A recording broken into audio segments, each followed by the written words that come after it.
అనంతపురం నగరంలో జరుగుతున్న భూ కబ్జాలపై ప్రభుత్వం వెంటనే జోక్యం చేసుకోవాలని దేవాదాయ శాఖ మాజీ సలహాదారు జ్వాలాపురం శ్రీకాంత్ డిమాండ్ చేశారు.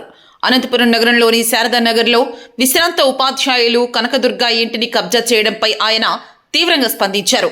ఇంటికి తాళం వేసి వెళితే నకిలీ డాక్యుమెంట్లు సృష్టించి ఎలా కబ్జా చేస్తారని ఆయన నిలదీశారు. దీని వెనుక తెలుగుదేశం పార్టీ నాయకుల హస్తముందని బహిరంగంగా చెప్తున్నా జిల్లా ఎస్పీ, కలెక్టర్ ఎందుకు చర్యలు తీసుకోవడం లేదని వారు ప్రశ్నించారు. కూటమి ప్రభుత్వంలో ఎమ్మెల్యేలకు దోపిడీలకు కబ్జాలకు లైసెన్స్ ఇచ్చారా అంటూ ముఖ్యమంత్రి చంద్రబాబు, డిప్యూటీ సీఎం పవన్ కళ్యాణ్, మంత్రి నారా లోకేష్ను ఆయన నిలదీశారు. ప్రత్యేకించి బ్రాహ్మణులను టార్గెట్ చేసుకుంటూ కొన్ని చోట్ల కబ్జాలకు పాల్పడుతున్నారని అన్నారు. శారదానగర్ సంఘటనపై జిల్లా ఎస్పీ, కలెక్టర్ వెంటనే స్పందించి నకిలీ డాక్యుమెంట్లు సృష్టించిన అందరినీ సస్పెండ్ చేయాలన్నారు. అలాగే ఇందులో తెర వెనుక ఉన్న నాయకుల బండారాన్ని కూడా బయట పెట్టాలన్నారు. ఎమ్మెల్యే దగ్గుపాటికి దీనిపై బాధ్యత ఉంటే ఖచ్చితంగా స్పందించాలని ఆయన డిమాండ్ చేశారు. మన అనంతపురం నగరంలో అరాచకాలు, అక్రమాలు, భూదోపిడీలు, భూదందాలు జరుగుతూనే ఉన్నాయి. ఒక బ్రాహ్మణుల ఆస్తులు కబ్జా చేయడం చాలా ఇదిగా ఉంది, అంటే అసహ్యంగా ఉంది ఒక రకంగా చూసుకుంటే. అంటే నగరంలో ఏం జరుగుతూ ఉంది? కూటమి ప్రభుత్వం వచ్చిన తర్వాత చూసాం చాలాసార్లు. పాపంపేట కానీ, అశోక్ నగర్ కానీ, నిన్న శారదానగర్ కానీ, రామచంద్ర నగర్లో కానీ చెప్పుకుంటూ పోతే భూ కబ్జాలు, భూ దందాలు, డబల్ రిజిస్ట్రేషన్ల పేరిట బెదిరింపులు, వారిని పిలుచుకురావడము, బెదిరింపు చేయడము, పంచాయతీలు చేయడము, ఇటువంటి కార్యక్రమాలంతా జరుగుతున్నాయి. కానీ వారు శకుంతల అనేటువంటి ఆమె జీపీ జూలైలో చేస్తే మరి దాన్ని శేఖర్కు బదలాయించి కార్పొరేషన్లో, అంటే మనము చూస్తూనే ఉన్నాము, మనము సొంతంగా సొంత ఆస్తిని, మన ఆస్తిని తీసుకొని పోయి అన్ని పత్రాలు ఇస్తే తప్ప కూడా మామూలుగా మున్సిపాలిటీలో కానీ కార్పొరేషన్లో కానీ మనకు రిజిస్ట్రేషన్ చేయరు. మన మున్సిపాలిటీలో మన పేరు మీద రాదు. అటువంటిది ఎంత ఈజీగా, అంటే ఒక పత్రం లేకుండా ఒక జీపీతోనే ఇటువంటి కార్యక్రమాలంతా మున్సిపాలిటీలో బదలాయింపు జరగడం జరిగింది.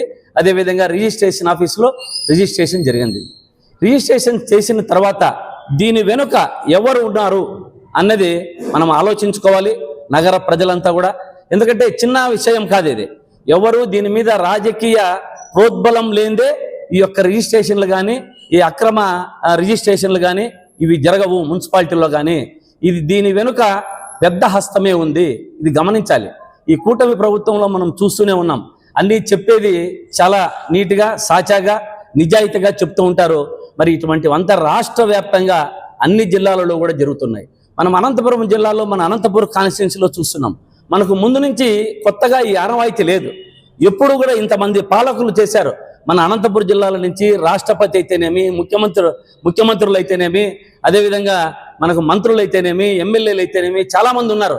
కానీ ఎవరు కూడా ఎప్పుడు ఇటువంటి భూదందాలకు కానీ, భూ కబ్జాలకు కానీ ఎవరు వెళ్ళలేదు. ఇది కొత్త ఆనవాయితీగా అనంతపురంలో కొత్తగా స్టార్ట్ అయింది, కొత్త ఒరవడి స్టార్ట్ అయింది. ఈ ఒరవడి మంచిది కాదు అని చెప్తున్నా. ముఖ్యమంత్రి గారు చంద్రబాబు నాయుడు గారు ఏం చేస్తున్నారో అర్థం కాలేదు. సనాతన ధర్మ పరిరక్షకుడు పవన్ కళ్యాణ్ గారు చెప్పేదానికి మాత్రమే నీతులు కానీ వారు ఏం చేస్తున్నారో తెలియదు. రాజ్యాంగకర్త అయినటువంటి లోకేష్ బాబు గారు, వీరు ముగ్గురు కలిసి ఎమ్మెల్యేలకు, మంత్రులకు ఒక భూ కబ్జాలకు, భూదందాలకి ఒక లైసెన్స్ ఇచ్చినట్టుగా ఉన్నది.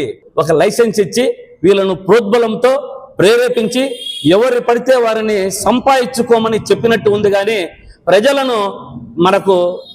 ప్రజలకు రక్షణ కరువైంది. వీరికి ప్రజల రక్షణ, ప్రజా సేవ ముఖ్యం కాదు. వీరికి భూదందాలు, భూ కబ్జాలు ఇవి మాత్రమే ముఖ్యమయ్యాయి. అటువంటి ఈ కూటమి ప్రభుత్వంలో మా బ్రాహ్మణుల ఆస్తులంతా కూడా ఇటువంటి పరిస్థితుల్లో కబ్జా అవుతున్నాయి.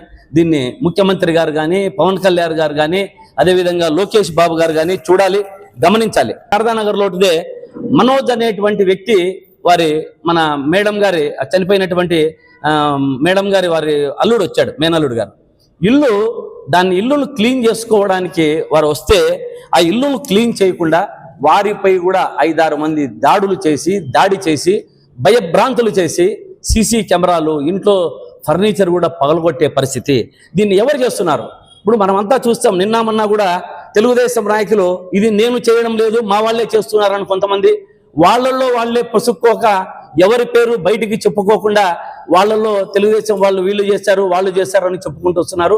దీన్ని కలెక్టర్ గారు కానీ ఎస్పీ గారు కానీ ఎందుకు దీన్ని చర్యలు తీసుకోవడం లేదు వీరి మీద? అంటే దీని మీద ఏమన్నా రాజకీయ ఒత్తిడులు ఉన్నాయా? ముఖ్యమంత్రి కార్యాలయం నుంచి ఉన్నాయా, లేకుంటే అనంతపురం కార్యాలయం నుంచి ఉన్నాయా? ఏ కార్యాలయం నుంచి ఉన్నాయి? ఈ ఒత్తిడులను అధిగమించి సామాన్య ప్రజలకు రక్షణ కల్పించాలి. ఈ భూదండాలు, ఆస్తుల తగాదాలు, ఈ డబల్ రిజిస్ట్రేషన్ల వంటివి ఇక మీదట జరగకుండా ఉండాలి అంటే ప్రభుత్వం జోక్యం చేసుకోవాలి. మున్సిపల్ కార్పొరేషన్లో కానీ రిజిస్ట్రేషన్ ఆఫీసులో కానీ అధికారులను వెంటనే సస్పెండ్ చేసి విచారణ జరిపించాలి అని నేను డిమాండ్ చేస్తున్నా. డిస్ట్రిక్ట్ రిజిస్ట్రార్ను కానీ మన కార్పొరేషన్ మున్సిపల్ కార్పొరేషన్ కమిషనర్ను కానీ వెంటనే సస్పెండ్ చేయాలి. సస్పెండ్ చేసి విచారణ చేయాలి.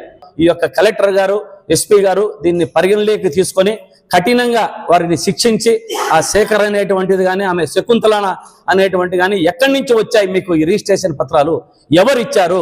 చనిపోయిన వారి గురించి మీరు వాళ్ళు లేనిపోని అబండాలు వేసి వారిని అంతా కూడా మాకు రాయిచ్చారని చెప్పి అబద్ధాలు చెప్తూ పిచ్చి పిచ్చి మాటలు ప్రేరేపణలు చేస్తూ ఉన్నవారిని ఆస్తులు సొంతమైన వారి ఆస్తులను బెదిరిస్తూ ఇటువంటి చర్యలకు ఈ కూటమి ప్రభుత్వంలో చాలా గడ్డు కాలంగా అందరూ ప్రజలు ప్రచురిస్తున్నారు. ఈ కూటమి ప్రభుత్వంలో దేవాలయాలకు కానీ మన బ్రాహ్మణ ఆస్తులకే కాదు ఇతర ఆస్తులు కూడా చాలా పోతున్నాయి. కానీ మా బ్రాహ్మణులు అయితే ఎవరు మాట్లాడలేరు.